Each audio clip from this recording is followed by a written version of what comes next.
in public service in Africa, choices are very important. It determines the part of the swing that we go to, either front or backwards. And we'll return to Malam Rufai in the course of this evening. Some of you may not have spotted one mistake in the program.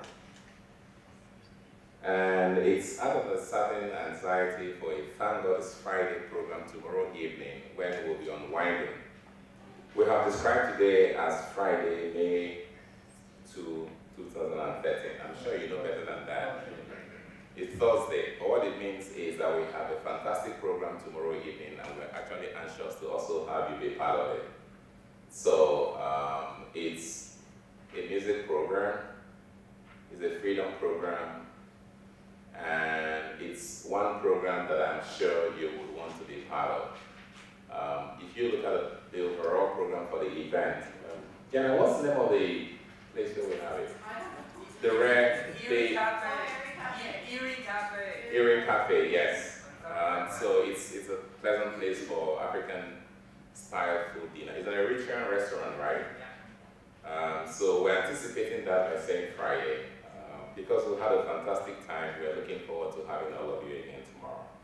The principal spirit for this evening is Professor Pius Adesomi, who has been in the spirit of the goodness of this event, just newly minted full professor at Carleton. He has played a very significant role to getting this together. He is the acclaimed winner of the Penguin African Prize for Writing. He is one of the most popular bloggers in the Nigerian blogosphere and cybersphere.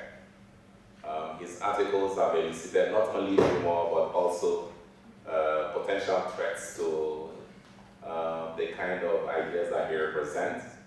And he has the distinction of being appointed both to the Department of English at Carleton and also the Institute of African Studies.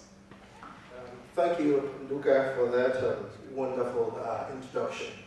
I'd like to thank you all, for taking the time to come and be part of this event. Because our time is far spent and we're determined to, move as fast as possible, I'm just going to make it short and anecdotal about my interest, first in the author of this book and in the book itself, and how both have come together to eventuate this occasion. It was back in, he was still, Madam Nasir Rufai was still the Minister of the Federal Capital Territory back in 2005, I believe.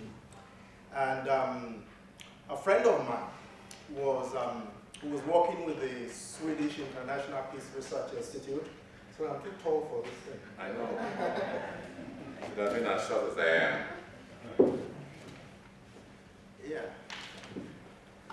So a friend of mine who was working for CIPRI had come up with an idea about taking potential funders of certain projects he was working on for a retreat, European funders, for a retreat in Abuja. And he invited me to be part of it. And one of the reasons for going to Abuja was he wanted to showcase some of the projects that CIPRI was involved in a major African city, and then to elicit interest from these European funders so that they would want to, inject some fund into his project. So we went to Abuja in 2005, and it was my first contact, of course, with Nasir Rufai's Abuja. But a day after our arrival, at breakfast, I happened on a conversation, among some of the European friends that we had taken to Abuja for this retreat. And it was all about, they didn't know that there was a functional first world city. Oh my God, this is a city, a first world city, and who would have thought of that? And they were having this conversation. And when I heard it, I rushed to my friends, he was with the AU now, so I rushed to Wiz hotel room, and I called him and said, look, there's a problem. I think we made a mistake, bringing this thing to Abuja. The idea was, we have these funders who would want to see an African city, and that's what would make them, if you want Western funders, to give you money for projects, you don't bring them to, a city like this where they will say, oh, it's already working. So I said, oh, I hope this Rufai guy won't get us into trouble because we can't, get the funds there. So that was when I really began to follow his work.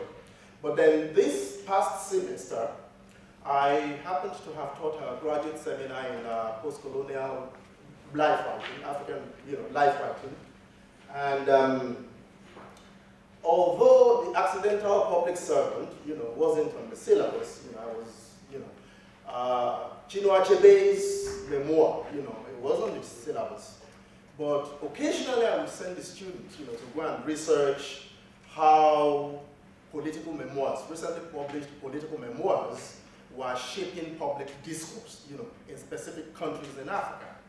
And my students would come back and we would have, a 3-hour debate, not just on the books in our syllabus, but what the traffic that was going on about the accidental public servant. So we devoted so much time to monitoring the debate because it elicited passionate reactions, from those who like it, from those who hate it. But one thing people couldn't do was remain indifferent to it. So we had a lot of class time, discussing this book, so much so that, the idea occurred to me that we could push it further by, not just having a North American edition, a presentation, where people could come together and engage, some of those conversations at home. So that's really the reason why, we have decided to put this together. And so we're very, very grateful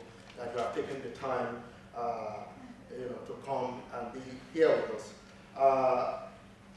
Okay, when you invite a man who has so many things to say, that's the kind of risk you run. And especially somebody who is as prolific as Dr. Adesoni.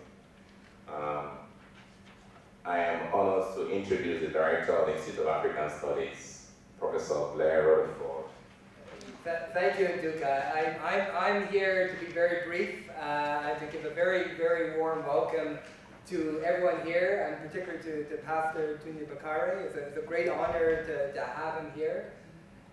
As a director of any institute, I'm sure there's people here who have that experience. A lot of your time is spent in meetings and writing memos and doing letters and administrative stuff, which is important to keep things going. But occasionally you have the opportunity to give the blessing to events like tonight. And with my good friend and colleague, Professor Pius Adefemi, emphasis on professor, since Dr. Otiono mentioned Pius is now a full professor, came to me about 3-4 months ago and said, there's an opportunity here to have a great discussion on an incredible book that is shaking up Nigeria, and to bring people like Pastor Bakari here and have these are the type of events which you relish as an administrator. Moreover, through the good graces of Pius, I initially met Professor Garuba in Cape Town a few years ago, and we were able to use the conference opportunity to bring them up here. And for those of you who weren't at the conference earlier today, you missed a fantastic talk by Harry, helping to recontextualize those 3 numbers which many of us know but often get misunderstood as well, 419. I'm here to welcome you and to give especially a warm thanks to Pastor Bakari to come here and honor us with his presence and great knowledge and activism about in Nigeria. So without further ado, I turn it over to Pastor Bakari. Thanks very much. Distinguished ladies and gentlemen, it gives me such a great pleasure to be here this evening. I can agonize as much as I want to, but Nasir Rufai is not here. Thank God we've been able to share some of his thoughts through the video. And largely through the book he has written. I remember when I had to read through the books myself, I worked for nights. It didn't take me more than a week to read the whole book, because for the first time, I was able to see in a written format the reasons for the decay in our nation. And I knew he was taking a very great risk, that it will be all after him once this book will be out. Thank God it was subjected to proper legal scrutiny, so that no one could take advantage of libel to stop us and what have you. And I personally ordered 500 copies of the book to be given to senior pastors in Nigeria, the head of Christian Association of Nigeria, the head of the Pentecostal Fellowship of Nigeria, and the likes of Bishop Michael Konko, because if you ask them to buy, they may not have time to buy, to give it to them to see what is plaguing the soul of our nation. Sometimes you cross the river of destiny by passing over the bridge you have built for others. Reading the book, Rufai is concentrated on my activities in the quality, about 10, 20 pages of the book, capturing the things that happened that I didn't have to convince anyone. But let me tell you, he's not here in person, he's here in spirit. He's one of those dogged fighters to do things right in our nation. He knows the challenges. He's been in that corridor. He walked there. And he has poured out his life to ensure that in our own lifetime, that nation will walk.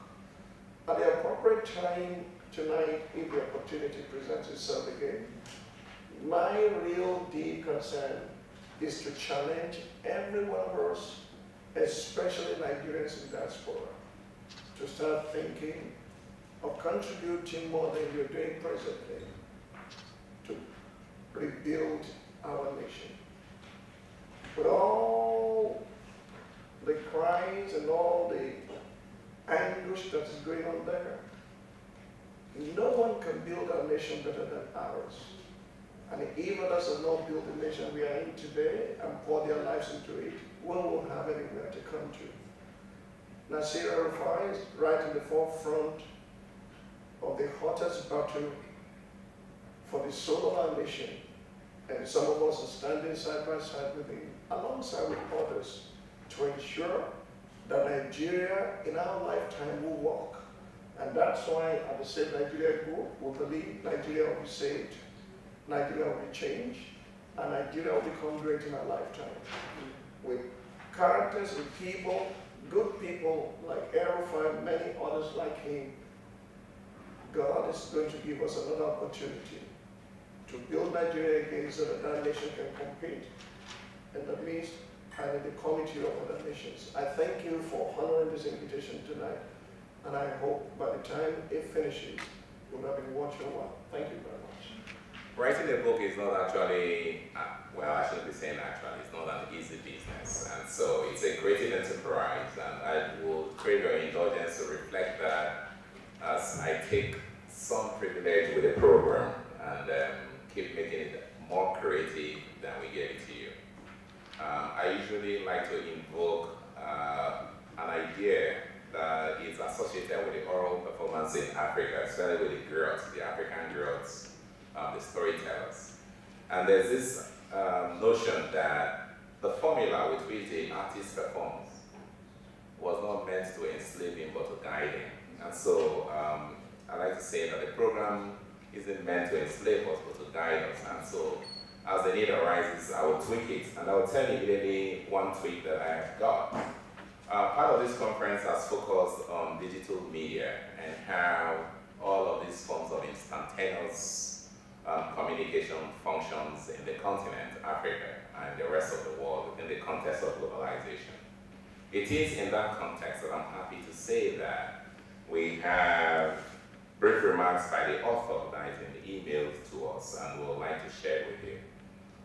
We are fortunate to have a close ally and associate of the author, the person of Jimmy Lawal.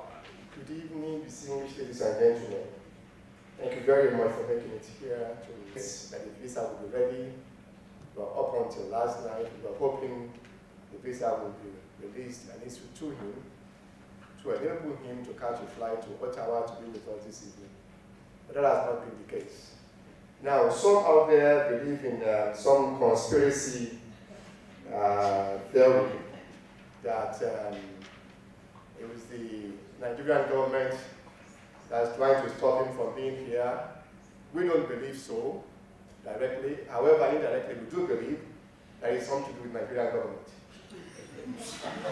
As some, if not most of you are aware, our vice president is leading a delegation of about 200 public and private officials to Canada about the same time. Some arrived yesterday, some are arriving today. They're here for a couple of days. I met with a senior official of the Canadian Foreign Service at dinner last night who said, I thought Nigeria was improving, but how wrong I was when I heard through our embassy in Lagos that over 200 delegates filed applications for visa. So you can imagine if the Nigerian government, the presidency wants 200 VIPs to get visa, a common person like Nasir Rufai would have to be sacrificed in the process. This is why I said that indirectly the government might have had a hand in his absence, not going to make this event. So he sends his regards. He wants me to explain this situation to you, so I apologize on his behalf for not being able to make it. And he said that I should also share 4 issues with you. The first is that he wrote the book simply because he believes in transparency in governance. He believes that the conspiracy of silence with which our country has been governed for the past 4 or 5 decades was part of the problem why we're not making progress. Nobody's being held accountable for their deals whilst in office. And the more the actions and decisions taken by leaders are hidden from us, the citizens, the less accountable they become to us, the citizens. This likely is what informed the writing of the accidental public servant. He stands to gain nothing personal other than pecuniary, which I'll come to shortly, benefit in writing the book, which of course is not the motive. He wrote the book because he wanted to leave a better legacy than those who had served the public before his accidental sojourn in public service in Nigeria. Secondly, he wanted me to express sincere gratitude to the key organizers of the events, mainly Professor Rufai, the director of the Institute, and our full-blown, newly blown Professor Pastor Bakari, who was very determined, who actually was the brain behind putting this event together. Madam Nasir expresses his sincere gratitude to Pastor Bakari and the Institute for providing the platform for the book to be showcased. Thirdly, he wants me to encourage you to please buy the book. He has 5 young children that are hoping to make it to college, and the proceeds of sale of the book would assist greatly, just in case they couldn't get scholarship towards making sure they could make it through college. However, more importantly, on a serious note, he really believes that reading the book is more important than the pecuniary gain that may accrue to him from buying the book. He wants me to urge you to please, please, please spare time to read the book. And he believes that the book reviews that most of you, if not all of you, might have read, could not and would not do justice to reading the book itself. Especially given that most of, or some of those who have written the reviews of the book have not really read the book. A few of them admitted that much to us. So it boggles the mind how people could write a review on a fairly voluminous book that took 3.5 years to write without having read the book. But this is what we've experienced. So please, his message, third message to you, so please read the book. It's very important. The final message he wants me to share with you is that it is important for the Nigerians in diaspora in this audience to please begin to take an interest in how our country is governed. He said so because of what we learned from the great philosopher Plato, that what we suffer by refusing to participate in politics is that we all end up being governed by the worst amongst us. And the experience for that, the example for that is not too far-fetched. As we speak, one of our governors, former governors in Nigeria, is enjoying the pleasure of Queen Elizabeth's stay, all expenses paid, in UK prison. And his appeal for his sentence to be reduced was in fact adjudicated upon by the Court of Appeal in UK in England today. It was rejected. He was being asked to serve 13 years in prison for corrupt enrichment, money laundering, and all the abuses of office. This is what we get. If we, the good ones, refuse to participate in governance in our country, you have many people who are not accountable, being the ones that are running the affairs of our country. And that's where we're not making progress as a nation. So these are the messages from Rufai. Once again, he wants to apologize for his absence. He's here with us in spirit, and we're lucky to have Pastor Bakari with us. Apart from buying many books, as Pastor said, which he had freely donated to many people for them to encourage them to read, he actually wrote the foreword to the book as well. So he does know a bit about the book, and I'm sure when he comes to give his proper speech this evening, we'll all be further enlightened from the process. So once again, thank you very much for being here. We're very grateful. At this point, we would return to the very cerebral part of the evening, the most cerebral part of the evening. We have the privilege of having a man who represents part of a generation of Nigerian scholars and also serves as a bridge between some of the much younger scholars and writers and a generation that has also been better known in Nigeria and the diaspora. He is currently a visiting scholar at Emory University. He has been a visiting scholar at Harvard, and he has been head Department of English, and also Director Center for African Studies at University of Cape Town. He had been for years a professor at the University of Ibadan, and is also a highly respected poet, and at some point, journalist or freelance journalist. I see him smiling in association with that description, but I'd like to put it in better context. He had been for a couple of years on the editorial board of one of Nigeria's most outstanding newspapers, the Post Express.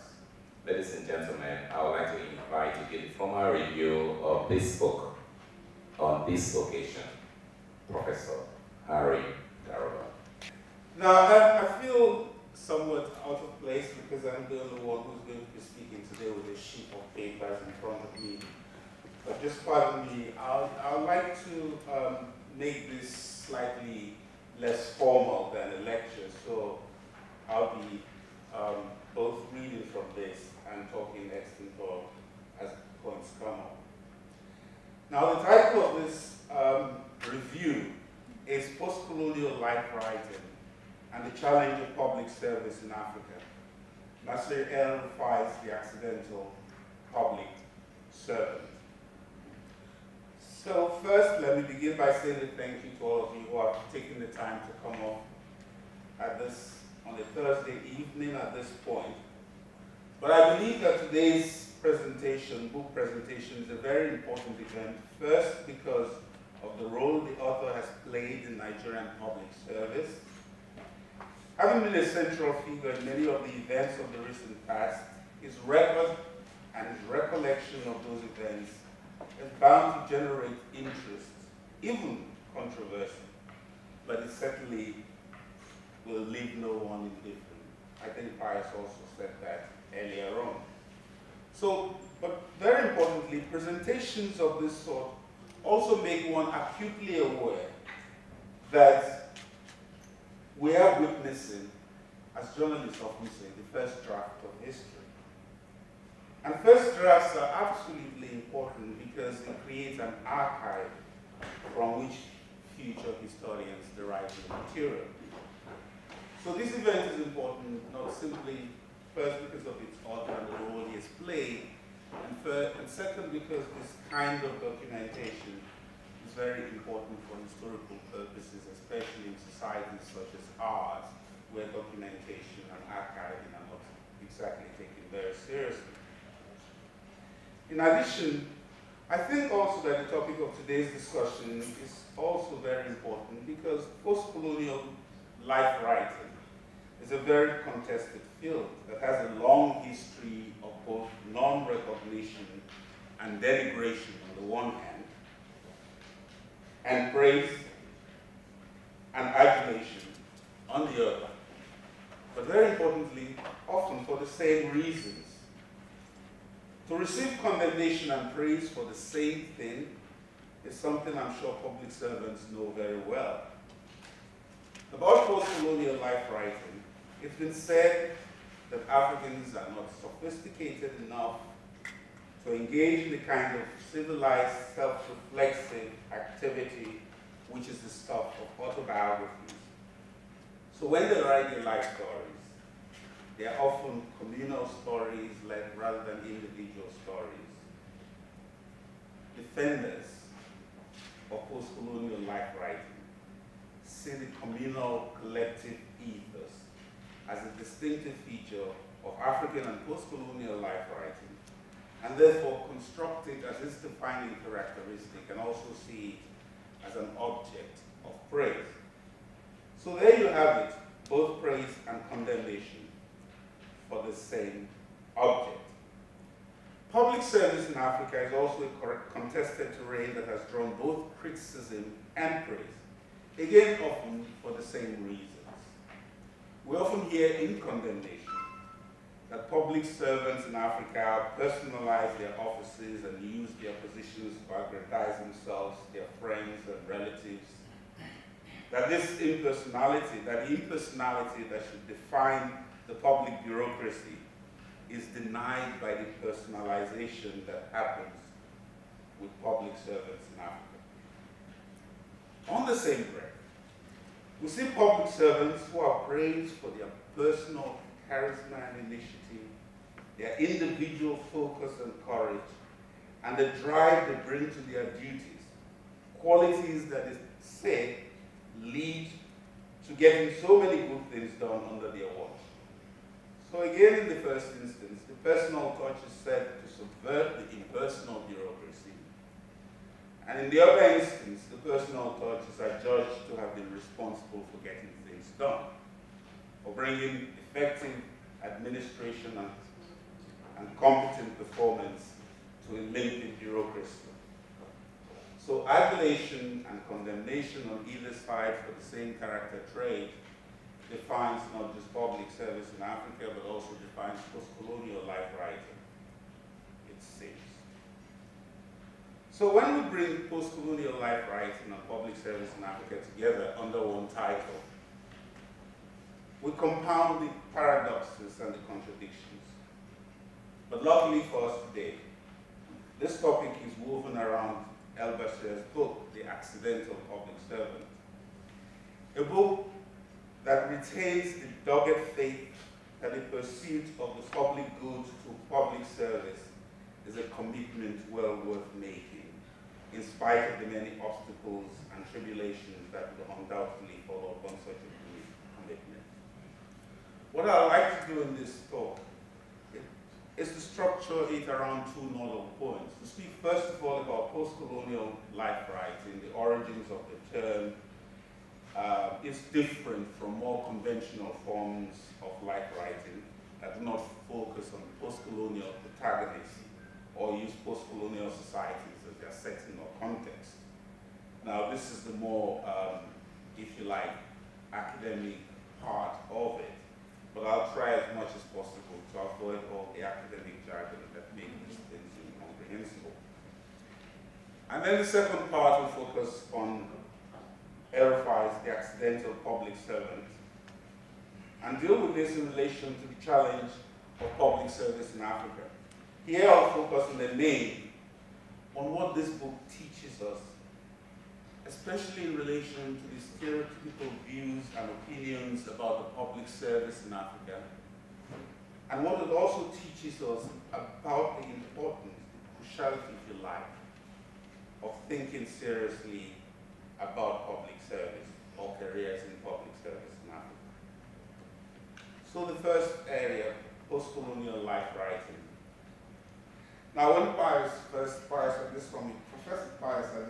first approached me to give a talk at this book presentation, my first assumption was that he had called upon me because he thought that since I'd not really lived in Nigeria for quite some time, I'll be able to look at the book with the kind of objectivity that distance breeds.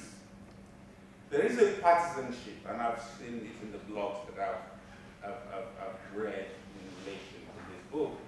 There's a partisanship that comes with an everyday intimate relationship with the lived reality of a particular subject that is seen to preclude objectivity.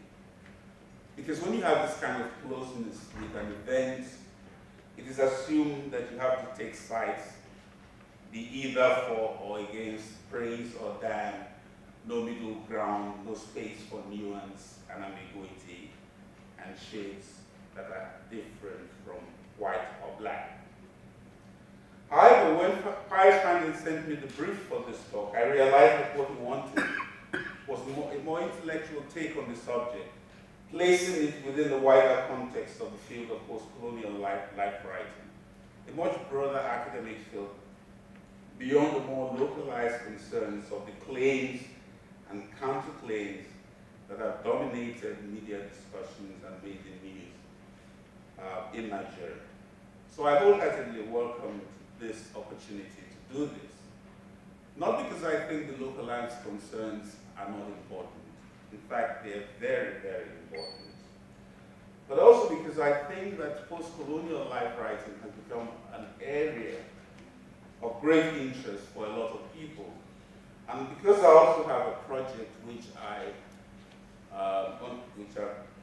the project called Allegorical Lives, which basically has been trying to explore how writers and artists in post-colonial societies, especially Africa, deploy the modalities of allegory to represent their lives.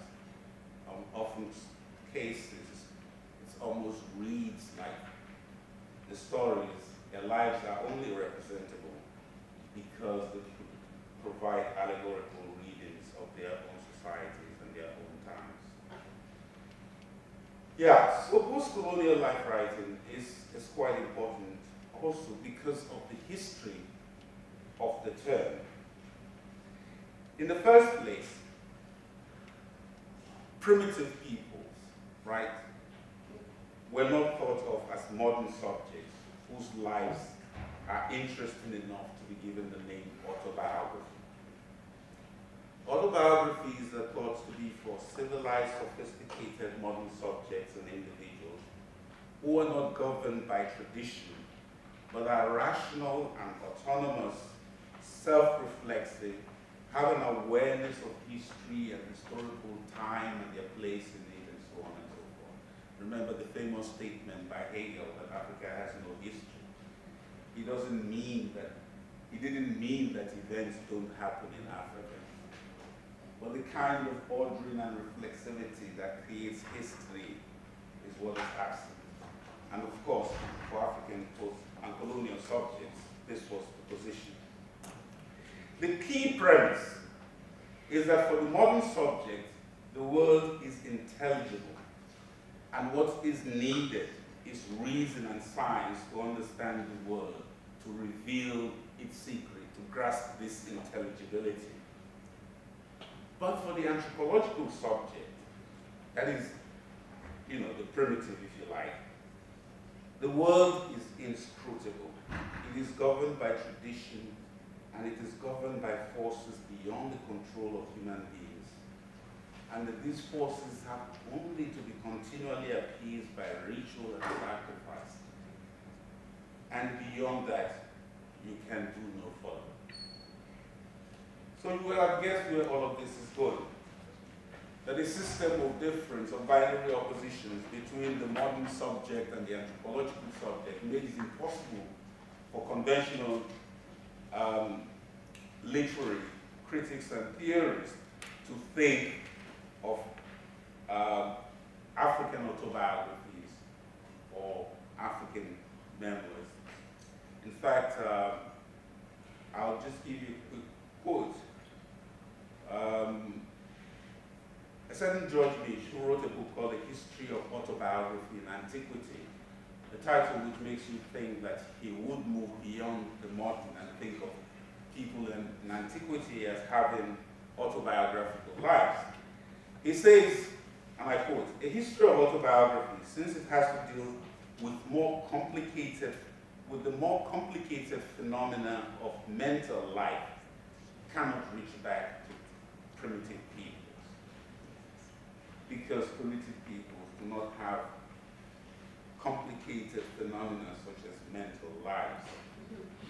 And the second quote is taken from George Gustav, who wrote an essay called Conditions and Limits of Autobiography some time ago.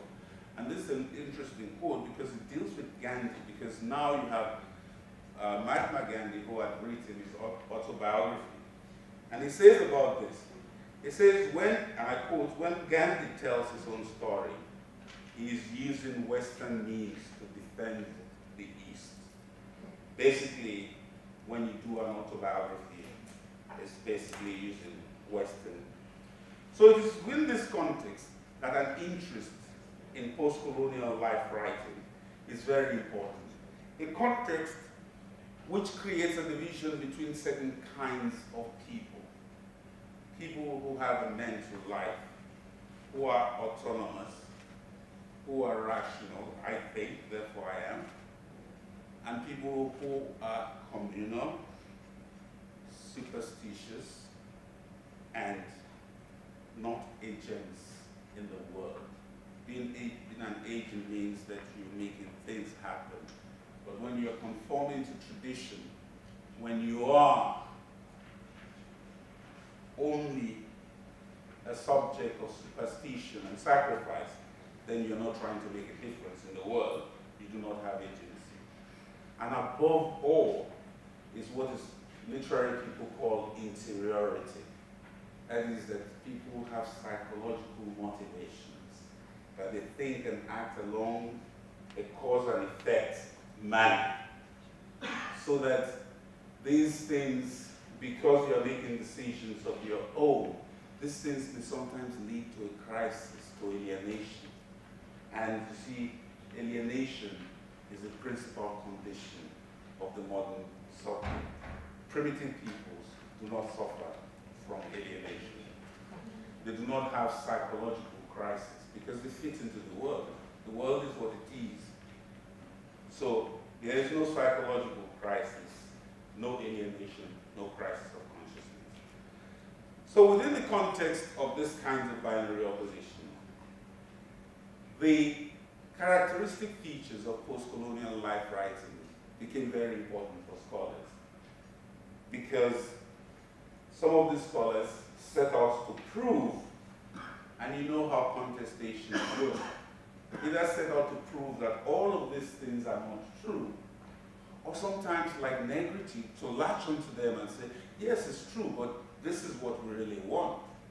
Which is interesting because there are no societies in which human beings are not individuals. There are no societies in which human beings do not live in a social context. But once you begin to fall into one of them, you begin to take a position of partisanship that denies the full complexity of human individual and social lives. So the post-colonial life story is that life story in which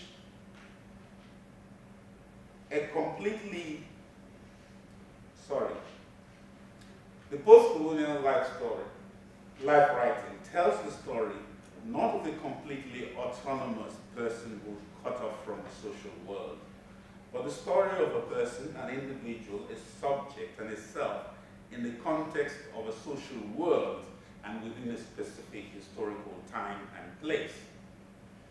And in this, and here I'll stop those ruminations on post-colonial life writing and go on to the book. And this is where it's very important to read El Rufai's The Accidental Public Servant in the context of what I have just laid out. In his introduction to this book, El Rufai provides us 4 reasons why he wrote this book. Thankfully, I've read the book, unlike some of the reviewers. Yeah.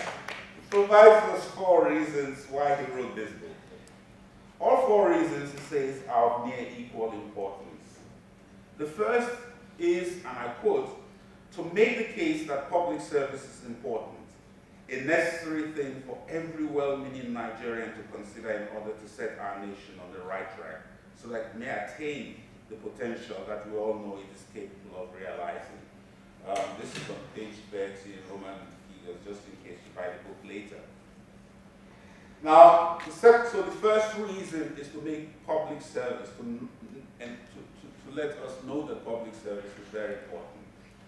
And this is followed by a second reason, which is to send a message to those aspiring for public service that they should, in quote, be prepared to be tested in ways impossible for you to foresee. And this again is followed by a third reason, which is to appeal to expatriated Nigerians in the diaspora who have skills to return home to help build the country. Because, again, quote, we cannot improve as a nation without attracting the best and brightest human resources to the public sector, end of quote. I must say that when I read these first 3 reasons, I was reminded of a statement often quoted by the late, an often quoted statement by the late Nigerian social activist and reformer, Dr. Rufai, who once said that when every new year rolls in, he's surprised that people always pray that the coming year should be free of troubles and tribulations. For him, the appropriate prayer should be, in quote, may you have a hard time. May your road be rough, unquote. His reason for wishing his friends and family a hard time on the rough road was that he said that it was only through hardship and having traveling on the rough road that you could achieve greatness. So instead of wishing that you have a peaceful and trouble-free year, you should pray for a hard time so you achieve some greatness. So here we have El Rufai telling Nigerians at home and abroad to make a commitment to public service. And they will have a hard time on a rough road, but then they will then realize the dreams of the country. And then the last reason he gives for writing the book, and this for me is a very, very compelling reason, is the need for public servants to document their experiences, to leave a record in the public domain of their challenges and failures and achievements. In a society, as we said before, where rumor reigns, where public documents are not properly archived for future generations. This is an absolute necessity. as you know, just to digress for a bit, a historian, a Nigerian historian, once told me a story, and I think it was at Penn State, that when they were moving, I was asking actually about the archives of the public service, and he said when they were moving the capital, the national capital from Lagos to Abuja, there were so many documents and they didn't know what to do, so they simply used them and dumped them into the lagoon. Now, this is the attitude to national history that characterizes the most, you know, highest sections of the Nigerian leadership. So in a situation such as that, you look in, you know, so many states in the Federation, so many places, you're looking for meetings of cabinet meetings, you know, minutes of cabinet meetings. You will not find them. These are the highest decision-making bodies within the public service. So the significance that the author accords to this need for documentation is clearly evident in the book, and the mass of documents that make up the appendix of this book, which run from page 533 to 613. Just in this edition, just 20 pages short of 100 pages of appendices. Beside this, there are copious endnotes, 197 in total, and 197 notes, endnotes in total, running again from page 497 to 531. Now, these appendices and endnotes give the book the look of a well-researched scholarly document rather than a narrative of the personal experience of the protagonist in the public service.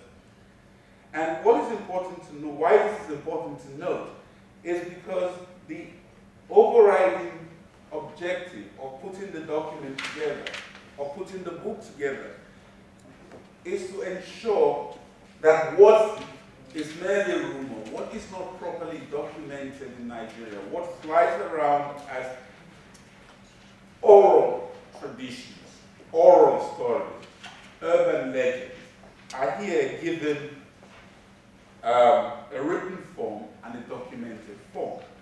So this need for documentation drives this book as a whole.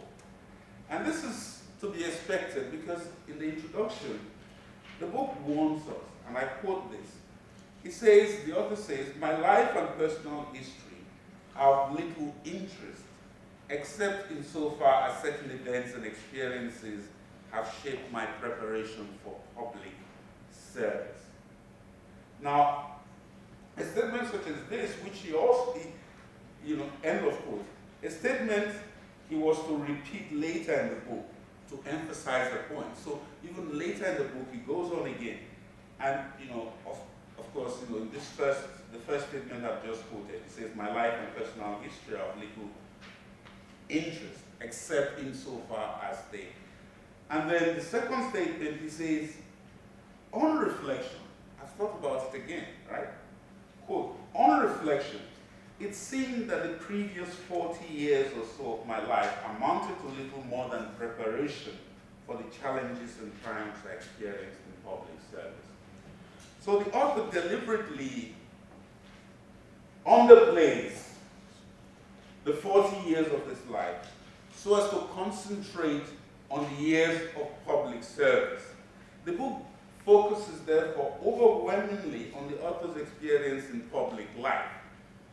In fact, in 2 quick chapters, that's chapter 1 and 2, he tells us about his humble origins, his father's death when he was only 8 years old, his being sent to his uncle who raised him, his early education, and his admission to the elite Barawa College, and from there to Ahmadu Bello University, Zaria, where he graduated with a first-class degree.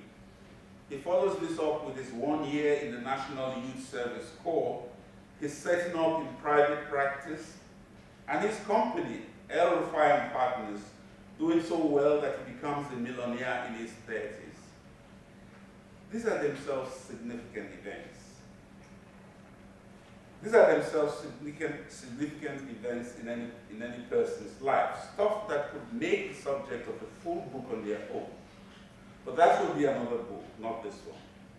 In short, he runs through 40 or so years of his life in fast-forward mode, because it's only meant to serve as a background to the real objective of the book, which are the challenges and triumphs of public service. So the rest of the book is devoted to his life in public service. I note this very important because, you see, it takes a different direction from the things that I have been doing. You know, artists and writers writing their life stories. You know, the example of showing his first memoir of his life, Ake, deals with the first 11 years of his life. And so he deals, the books come in installments, as it were. There's a focus on little segments of their lives. Ngugi Wathiongo has just brought out his second memoir, which he calls In the House of the Interpreter. And that focuses very narrowly also on his education in secondary school at the Alliance High School in Limuru in Kenya before he went to university. So I suspect that another one will come out about his university life. So moving from these kinds of installments of autobiographies and detail of the personal life and growing up is very important. This tells you what it is about because it runs through 40 years, not just the personal school life, but you know, even the private practice, the practice he had set up, which made a lot of money. All of these are run through so as to focus on the record of public service. And this record of public service is very rich in detail.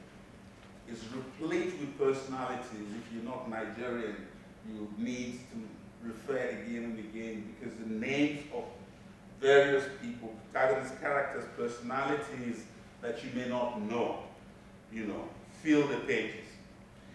It's highly meticulous in its record of events because it not only provides you with the events of the years when he was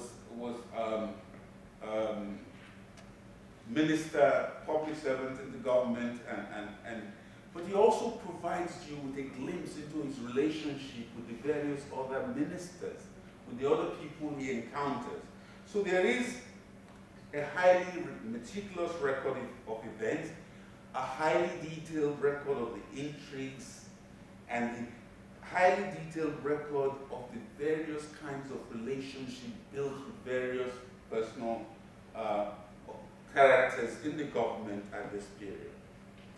Now, beginning with the accident of the invitation to serve on the committee to design the social, economic, and political program of the military administration that led the transition to civilian rule, a series of further accidents ensure that he remains in public service into the civilian administration, first as its privatization czar, and later as minister for the Federal Capital Territory.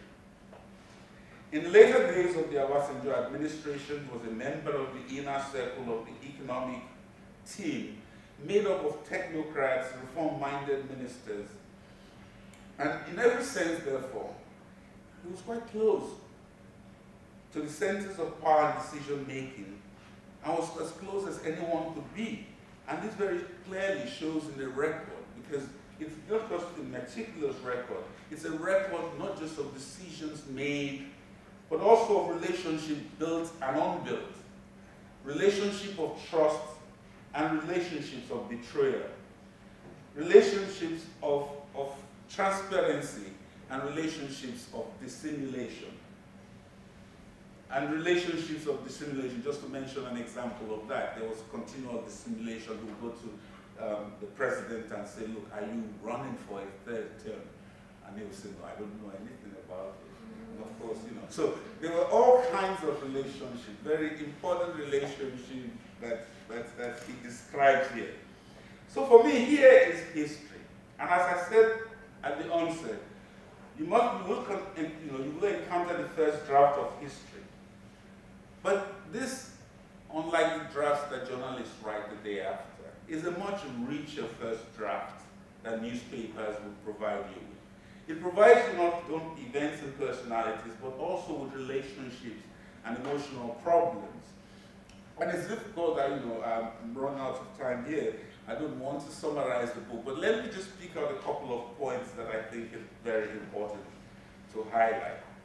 First is in relation to the stereotypes of the public service.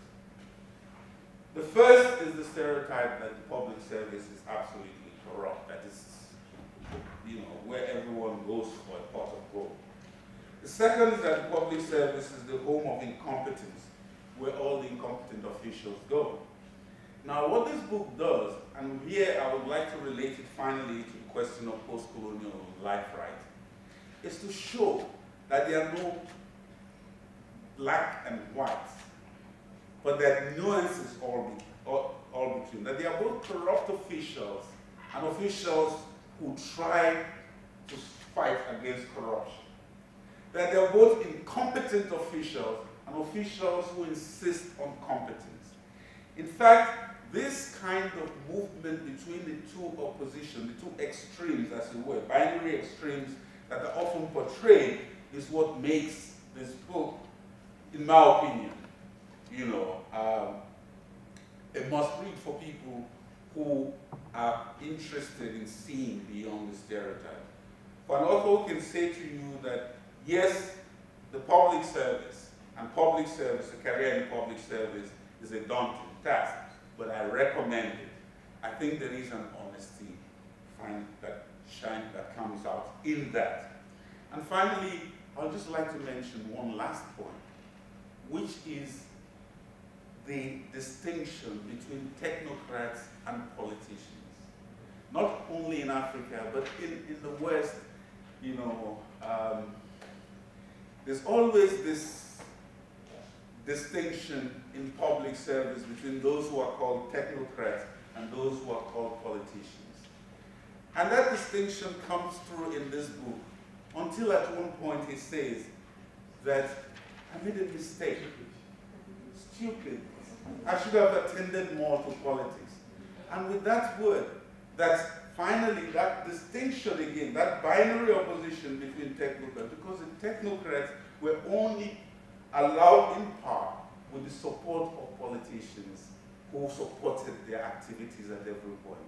And so at that point when he says, oh, I made a mistake, perhaps I should have been more interested in politics than stay in my technocratic cradle, was the point at which for me, I thought that all of those distinctions, all of those binary opposites created, collapsed.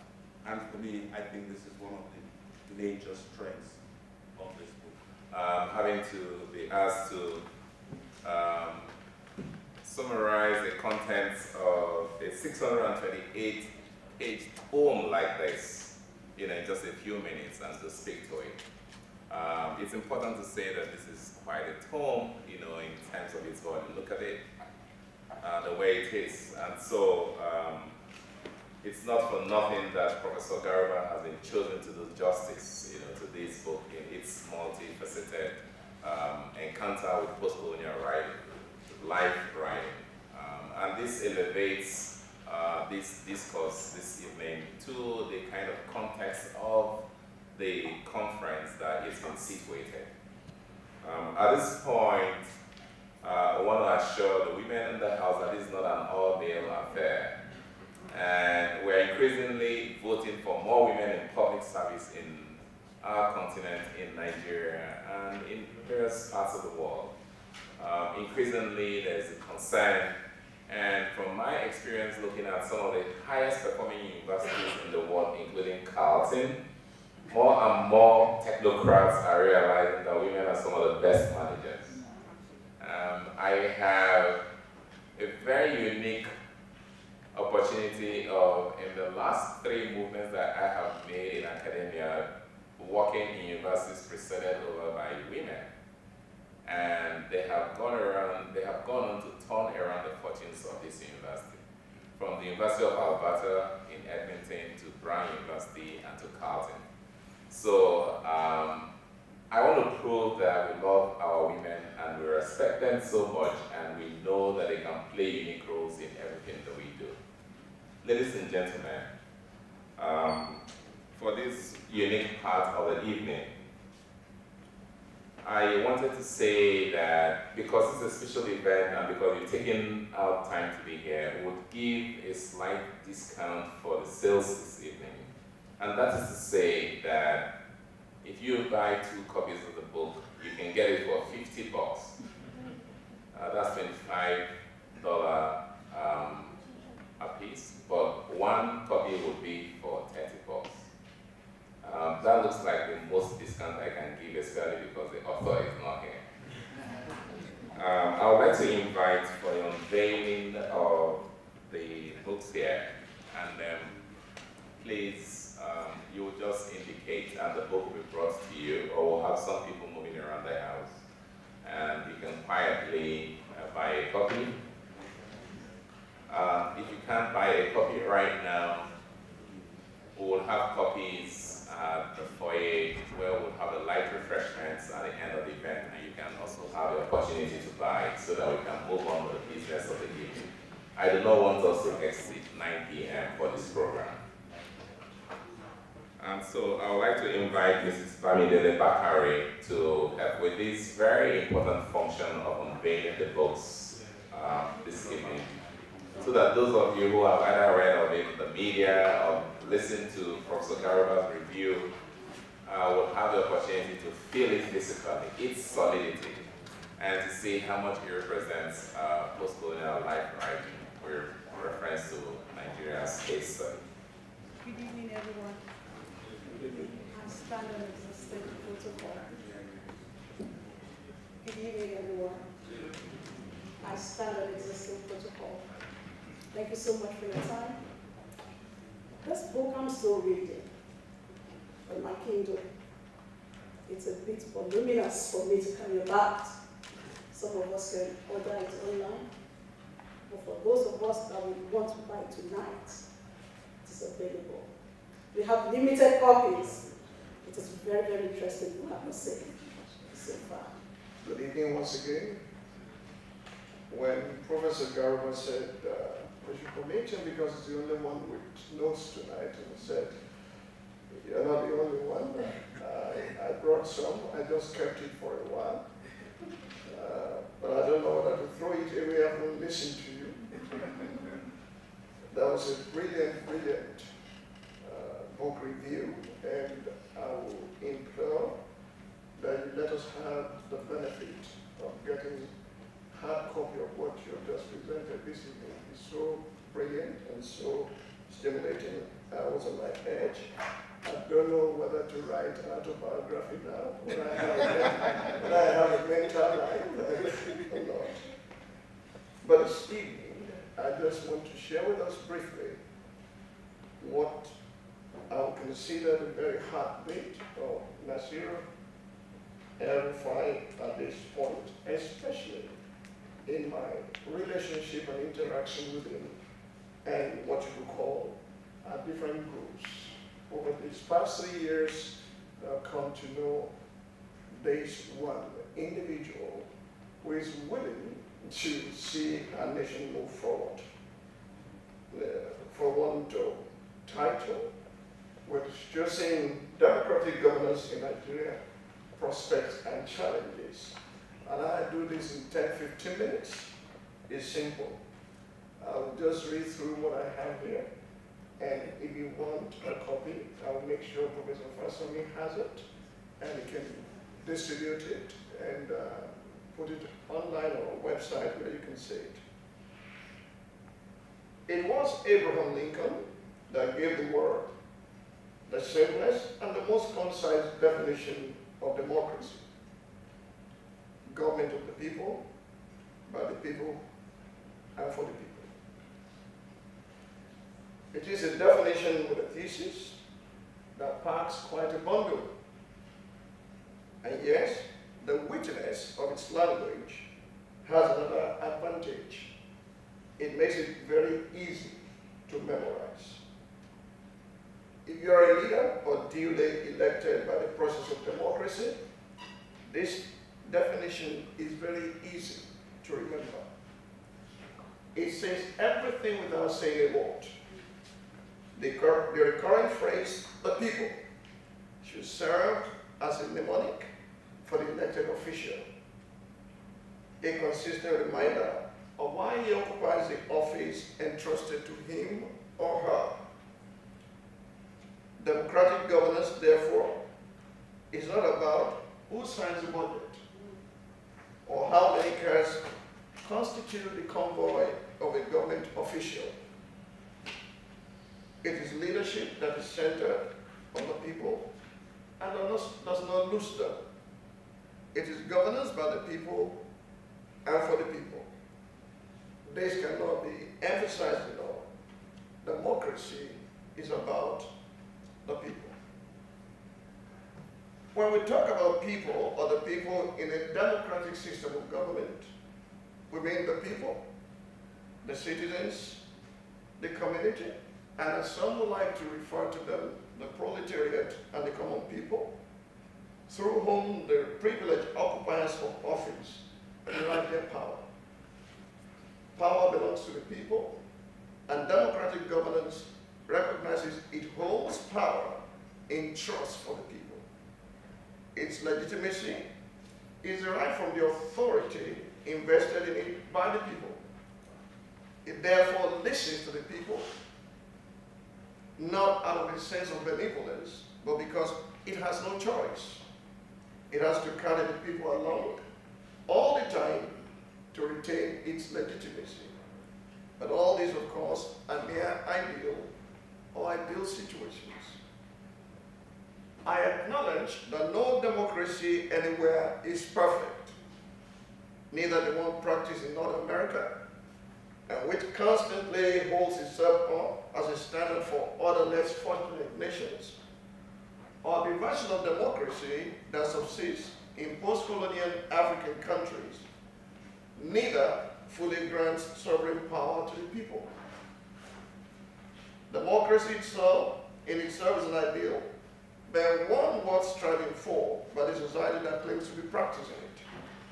There have been series of debates that have questioned the appropriateness and sustainability of democratic governance in Africa. Scholars and analysts have asked the question over and over again, is democracy right for Africa? Or is there something in our DNA that makes the quest for attainment of true democracy impossible? These postulations do not always offer an alternative form of government. Nigeria, and by extension the rest of Africa, can explore if democracy refuses to work for us.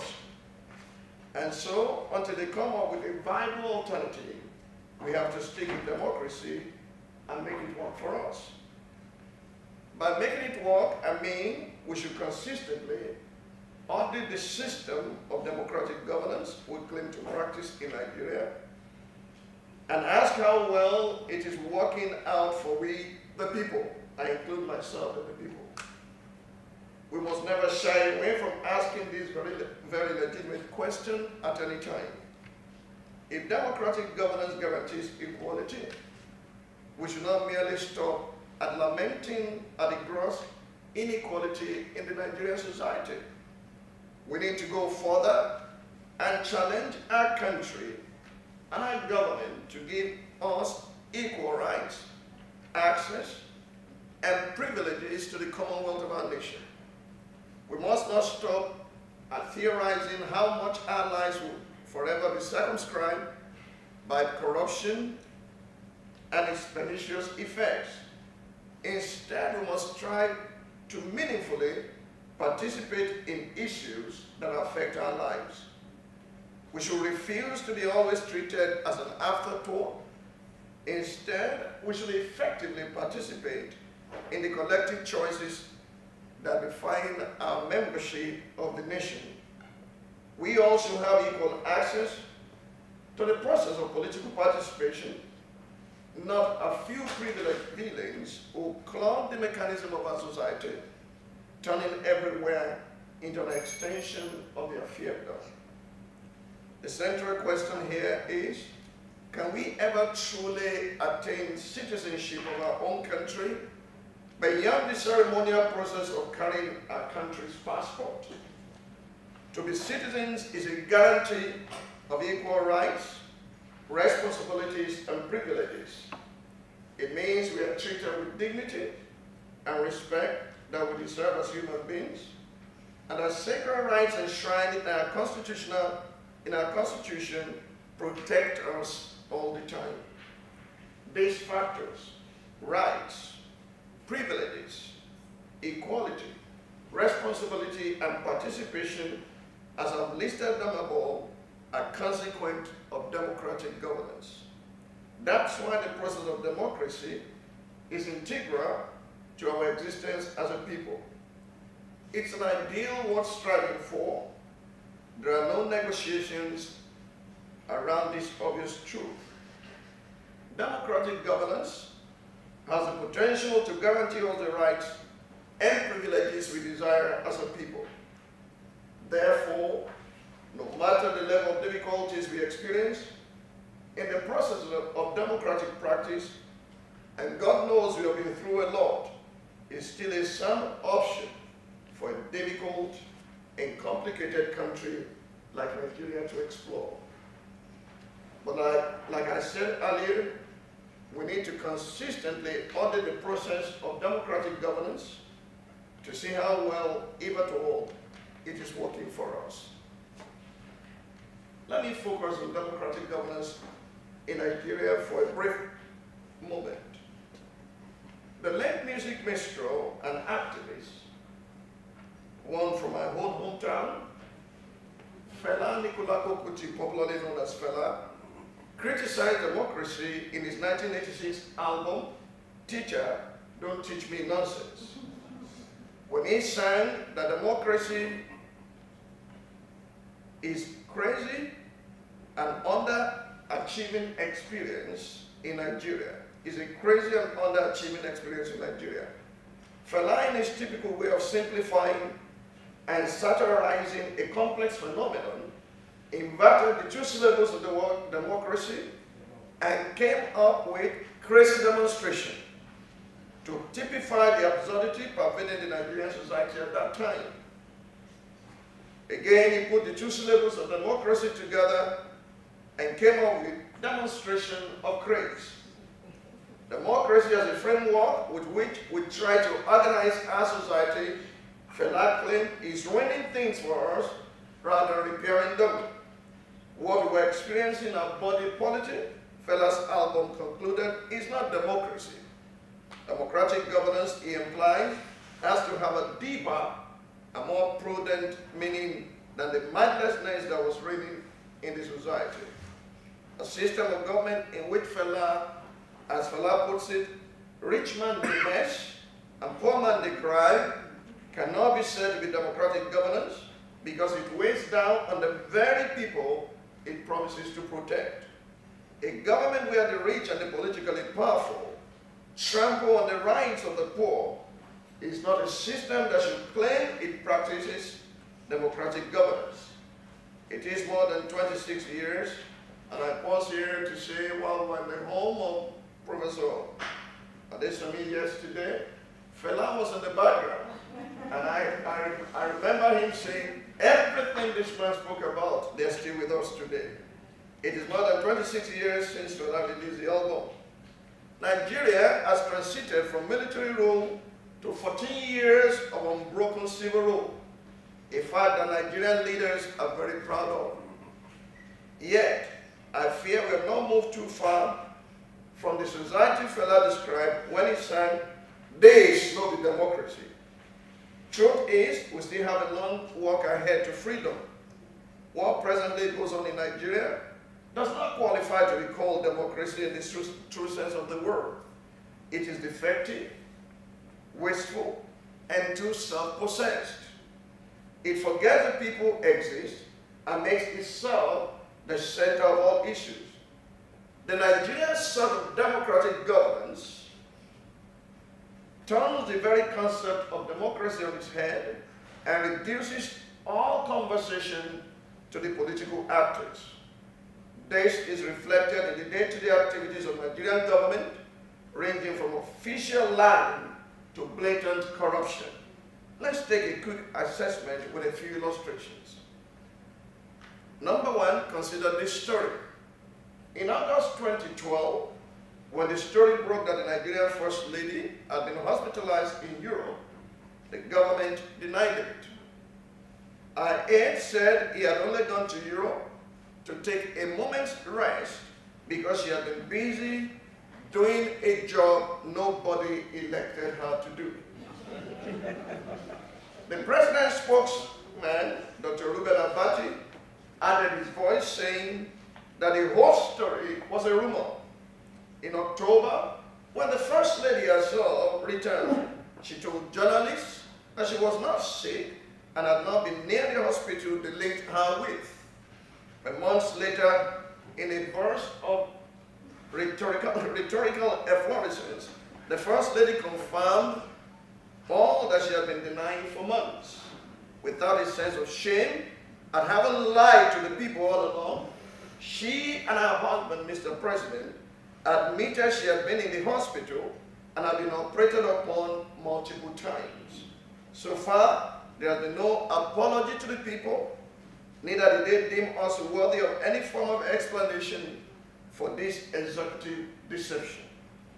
And let's not forget, our eventual confessions happened during a lavish party reportedly worth 500 million naira. It is bad enough that the woman and her husband lied to the people. It is worse that they could throw such an improvident ceremony in the midst of growing poverty in the land.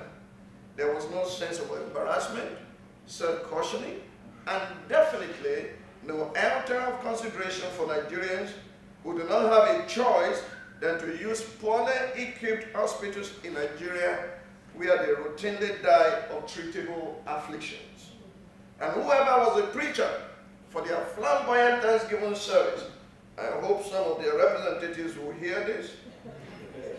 Whoever was a preacher for their flamboyant Thanksgiving service, for God to choose, thou shalt not lie as the title of his message.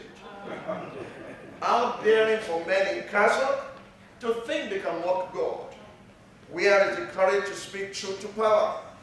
Do our men of God, hobnobbing with those in the corridors of power, still have conscience? And if I may ask, where are the people in this entire charade? Who is thinking of the people? The very ones to whom power belongs in a democratic system of governance. Let's take a second example, and I'll close with the second and third because of our time. Let's take a second example, also a very recent one. It's about the altercation that occurred between the governor of Rivers State, Mr. Rotimi Amechi, and the aviation authorities in Nigeria, a situation that has been skewed as political victimization of a governor who will not kowtow to an arrogant president. Please listen carefully to the press release by the governor's aide. We are set out from Abuja, I'm quoting, on the morning of Friday, April 26, 2013, for Imo State to attend the funeral rites of the younger sister of the Deputy Speaker of the House of Representatives, Honorable Emeka Hedioha. Our plane, a Bombardier jet owned by the Rivers State government, landed at the airport in Owerri. It was in Owerri that the pilot of our plane was first tipped off that there was a plot to ground our plane in Owerri that Friday. Fortunately, we took off from Owerri Airport and arrived at Kure Airport en route Ekiti for the burial of the Deputy Governor of Ekiti State, Funmilayo Olayinka, without any incident. On the flight to Akure was the Speaker of the House of Representatives, Right Honorable Aminu Togowa, who we met in Imo State, and was also heading to Ekiti for the burial of Mrs. Olayinka. By now, you're probably wondering what the governor is doing with a private jet and why the jet nicknamed airplane should turn into a private taxi service used to convey these so-called VIPs to private functions. Who pays for all the costs incurred in flying this jet? The people, of course. They bear the cost of their governor's profligacy. The news story also continues, telling us that after their plane was grounded, they began to make frantic phone calls to get the plane released. The story continues, and this will caught my attention. Calls were made as these two democratically elected leaders, furious and perplexed, tried to fathom what would have caused this monumental embarrassment. After trying fruitlessly for some time to get the plane released, Speaker Tambuwal offered to fly Governor Amechi to Port Harcourt with another small aircraft that brought the other 400 members to Akure. To accommodate Governor Amechi in the small aircraft, one of the House of Representative members offered his seat to the governor. The part of the Rivers State government plane was already locking up the aircraft for us to leave for Lagos by road when a call eventually came through that the plane could not leave. The controller received a directive from my Oga at the top to allow the plane to fly out of Akure. The decision to let us go, we later learned, was due to pressure brought on the aviation authorities by Speaker Tambuwal. Again, we see a number of things wrong with this story. Interestingly, those who put out this press release do not even see it. Their attitude has become so warped, and there's a very thin line between good and bad. The same people who describe themselves as democratically elected leaders have suddenly grown so big that they cannot travel on the same road as the millions of Nigerians who democratically elected them. These leaders, for not getting the privileges they love to indulge themselves in, describe themselves as furious and perplexed, and they experience as a monumental embarrassment. But what does their fury and the trauma they experience and having their self-awarded gratifications do for the Nigerians who travel on those stretch of roads? Amechi requires a private jet to fly. Those same roads on which many have died and much more have had their lives permanently damaged? You guess right, nothing, absolutely nothing. What does this monumental embarrassment they choose to whine about do for the Nigerian people who elected them into office? Nothing. It's all about them, themselves, and theirs. The idea of democratic governance is centered around what they can get, what they can indulge in, and that's where it ends. It does not pretend to think of the future because all it sees is itself. There's nothing in this press release that details the so-called traumatic experience of Governor Amechi went through in the hands of government officials that shows that those who we have in power in Nigeria think of the people at home. It's all about them and what makes them comfortable. Even though they took care to describe themselves as democratically elected leaders, they do not live it. I go back to Fela, who says this will be democracy. Let me give a third example quickly. Recently, the US released a report that indicted the President Goodluck Jonathan administration, accusing the government of massive and widespread corruption. The report stated that government officials and agencies are steeped in the culture of corruption and they carry it out with impunity. The report, interestingly, did not state anything new. We have always known about the level of corruption that pervades the Nigerian society. It's a culture that has become part of our national bent and no longer a breaking news story. The year 2010 saw one of the biggest hits take place in official quarters. Where did it all end? Sting operation and permanently delayed justice. But rather, the government face up this reality and admit it was ready to work on itself. What did the officials do? They started an aggressive campaign of defense, describing the report as parachute researches and an over-amplification of a minor problem. Their reaction is typical. Nobody should be surprised that they would rather put up the June defenses, telling us a long story of how transparent their government has been and how they have been fighting corruption. This present government is fighting no corruption. After the first subsidy debacle, we turn up the billions of dollars sleeves. This government still claims it's fighting corruption, when in reality what we have going on is a demonstration of craze. Again, they display servant, the person behind it, And my humble self standing before you, especially fellow Nigerians in the diaspora, I want you to see this as coming to make a plea, to challenge you that you have been around here for such a long time, that if you will come and join your forces with the best, the brightest, and the best in our country, there could still be hope in our future. Everything around us, democratically speaking now, is very bleak.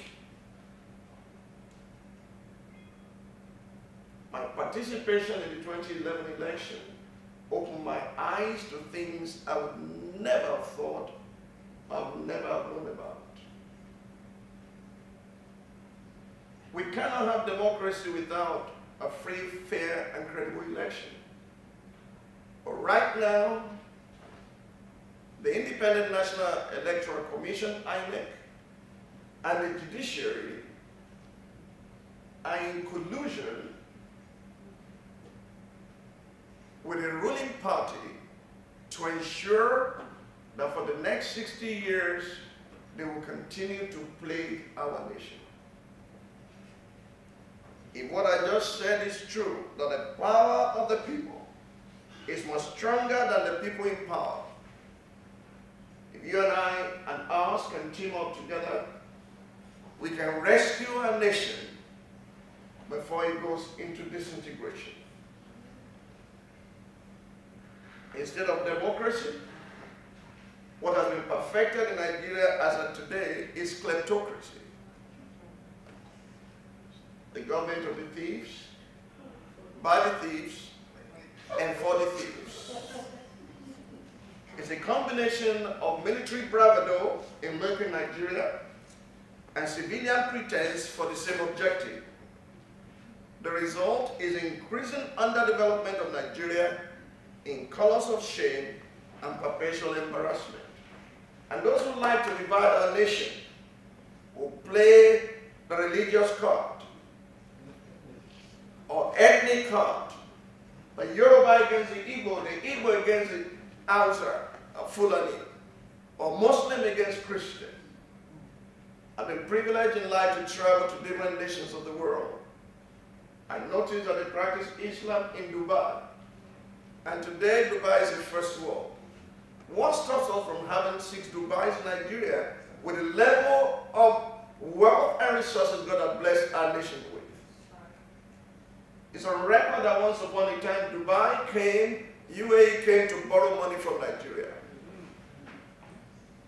But our prodigals in power had wasted our resources, and I have come to make an appeal to you today to let us stop this kleptocracy before it stops our nation. 53 years of independence and hundreds of billions of Nigerians' oil dollars later, a few Nigerians have unimaginable wealth that's only paralleled by the astonishing poverty of most of our people. 53 years later, while most of Africa yearns for a courageous, patriotic leadership, Nigeria allows it to be manipulated, itself to be manipulated by duplicitous, mediocre cabal. 53 years after independence, our leaders can claim a PhD, but since anyone can beg, borrow, buy, hire, or steal those or any combination of letters rather than working hard for it like Professor Adesoni, it is perhaps, PhD is perhaps mere shorthand for Port Harcourt degree, not Doctor of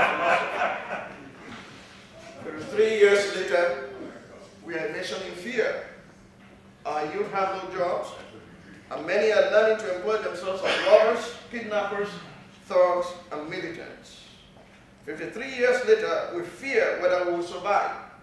We fear whether we will survive as one, whether we will survive to tell the tale, whether we will ever have water to drink, or electricity by which to see our children smile, or jobs to go to, roads to go to them, or safety from unknown government, non-militants, and indiscriminating security agencies.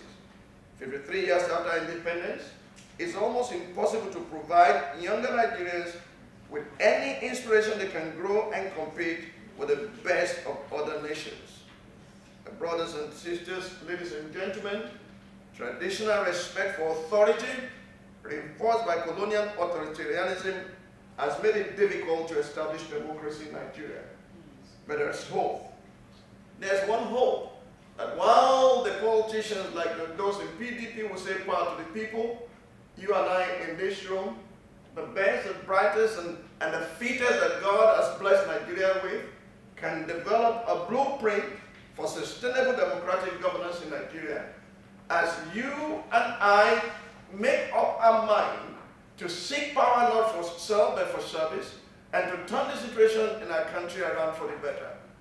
I do not think it is the responsibility of America to fix Nigeria. I do not think it's the responsibility of Europe or a European country to fix Nigeria. I think it's your responsibility and my responsibility to fix Nigeria. And I pray we'll accept responsibility. We'll not just pray and fast about it. We'll make up our mind to do something about it. Home is calling you. It is time to come back and contribute your quota to proper democratic governance.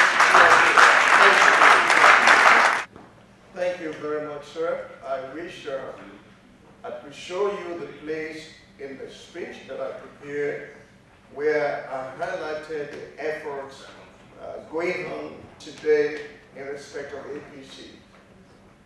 Wherever you heard me say, I don't believe in APC that's going on, I don't know where that was said, who said it, but definitely that's not me. I've not said that. It would be stupid for my principal to be in the forefront of the matter and for me to go behind and shooting and say, I'm not for APC. The truth of the matter is, each of the merging parties has a merger committee. They were given specific assignments, and they have to report back to the BOT, Board of Trustees, that will ratify whatever decisions they have made. If you follow recent things happening in Nigeria, the ACN just concluded their own convention where they ratified that they're going into merger. And the ANPP is the next party to go through their convention. The convention of CPC will be on the 11th of May to ratify, to say we are going to merger. It's after that convention that we can now jointly apply to INEC that we are coming together as one political party under one umbrella, and one logo, one constitution, and one manifesto. It would be stupid for me to be talking on the side when this process is still on. Our people have more or less concluded this is the only hope we have for 2015, and in this paper I can ask my son instantly to send you a copy. I said, I pray that those who are in the forefront of the merger process will put nation first above their self and above their interest or ambition. That's where I stand. That's what we hope will happen. There are several ways those in the diaspora can participate. Every man has his own territory of influence. We cannot see true democracy in our nation until we have an engaged, citizenry that know their rights and that know how to insist on what is right for our nation. What we have seen in Nigeria in recent past is is free voting, not free election. You can come on this side and begin to educate your people. That's one way. Two, collectively you can make a demand on the government, and they've said they're likely to open this in 2015, that you have a right to vote as citizens of your country regardless of where you live. It happens. America does that for their citizens elsewhere. But ours should not be an exception. We demanded for it in 2011, and if you put on the pressure, and you do not just come to see contracts in Abuja and to participate in eating the national cake instead of baking it. If you put pressure and you all come together, your government will have no choice but to listen to you. Otherwise, also, you can take a short trip. Very soon, Professor Adesanya will be in Ghana. You can decide to say 2-3 weeks of my life, 4 weeks of my life to contribute to the development of my nation. I'm willing to pay this price and go in and participate in the process. And beyond that, how long are you going to stay here for? Forever? Even if you're a citizen here, and I say this with respect, I also carry 2 passports. So I know what it means to be subjected to ridicule in your nation, but we are not going to face it and fight it. It is not only going to remain that way, your children and children's children will have to fix it someday, and they will wonder what happened to you. So come home. If you have nothing tangible doing here, there's a lot you can do at home, and if you have something tangible doing here, you can delegate for a while and come home and contribute your quota, like Nehemiah did. Within 52 days, the whole gates of Jerusalem and the walls were put. It lasted 52 days. He was an official in a foreign nation. His relation came to visit him and talked about the deplorable condition of the citizens of his own country. And he left to go work. So come home is a Nehemiah call. Let's all go and contribute to our quota. To the first question, the blunt one, Rufai and Bakari ticket is not something we are thinking about. I've not thought about it. I've not nursed it in my mind. I am not ambitious, and I'm not looking for power. We are supporting General Muhammad Buhari, our leader now, as the Naja is on. Both Nasir and I are in CPC, part of the group's magic. When we get to that bridge, we cross it. Let us not count our chicken before they are hatched. There is no such thought. Our support is for General Muhammad Buhari, and someone said he had it this morning. I also heard the same report. He said it since yesterday, that if he finds someone else he can lift up his hand, he will do so.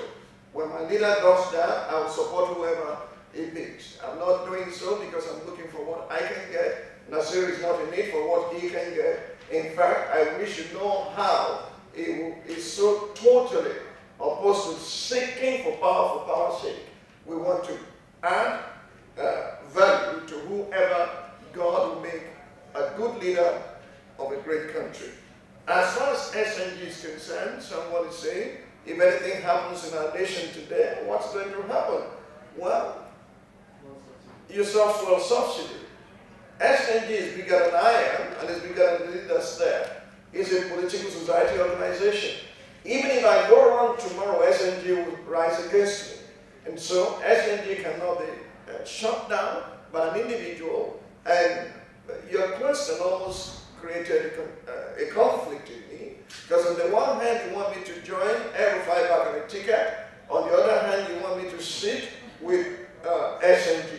In Yoruba they say, Anike je eleguni, Anike sonu, and we asked you to eat it, he says bowl, and he said throw it away, he said I can see some meat there. So make up your mind what you really want us to do. On security issue, that we are asking you to return home, we consider the challenge of security. I do not really know that America is that safe. And there are no bomb explosions here too. Boston just happened. I remember one day someone started shooting on the streets of Atlanta, and my mother was calling me, have you called the children? Because all my children were in Atlanta, then in university. Peace is not the absence of tension, it's the presence of justice. For as long as corruption reigns in our country, violence cannot stop. And the only way that corruption can stop is when the best and the brightest come into the situation themselves and they begin to contribute their quota. You heard when he quoted Plato that abandoning the responsibility of participation is letting wicked men, giving them room to continue to rule over you.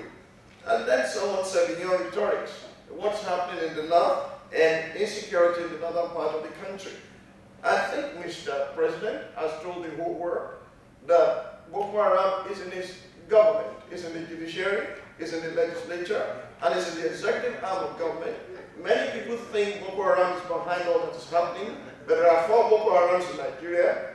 There's criminal Boko Haram bombing banks, just to loot the banks and make money. There are criminals behind it. They put Boko Haram on it. There is political Boko Haram within PDP themselves. They know who is who.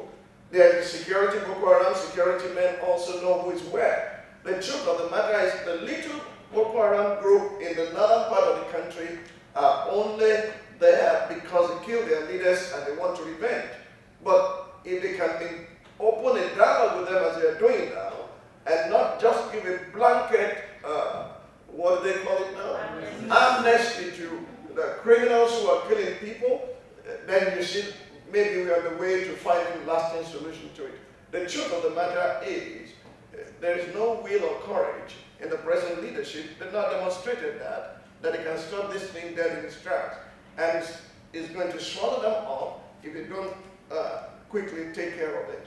At the beginning of the crisis, post-election crisis, they thought it was Buhari and CPC that were behind it. They set up a committee that investigated it, only for them to find out that even General Buhari's vehicles were attacked, and he lost vehicles as he was returning from Dara. General Gawan called him, and everyone called him. You are the only one who can talk to the nation today, and if you want to stop this crisis, talk to the nation. And he said, look, we have gone to court because we do not want crisis. Eventually, we prevailed on him to speak so that there can be calm. What is lacking today is moral authority. Many of the emirates have lost their authority. The president has lost his authority when it comes to dealing with this issue. You have pushed the poor to the world. I think what you are mislabeling Boko Haram is the revenge of the poor. I've seen it with my eyes, and many of us do not know. Until the campaign, I did not see how many poor people will call Al-Majiris in northern Nigeria. More than 15 million people, more than the population of Lagos State. If the Al-Majiris of the north will join forces with the area boys of the south, the middle class and those who think they're rich, they will find out that they are dwelling in the midst of quicksand of poverty that will swallow them. It's horrible. But it can stop when they find leaders who are in government for the interest of the people.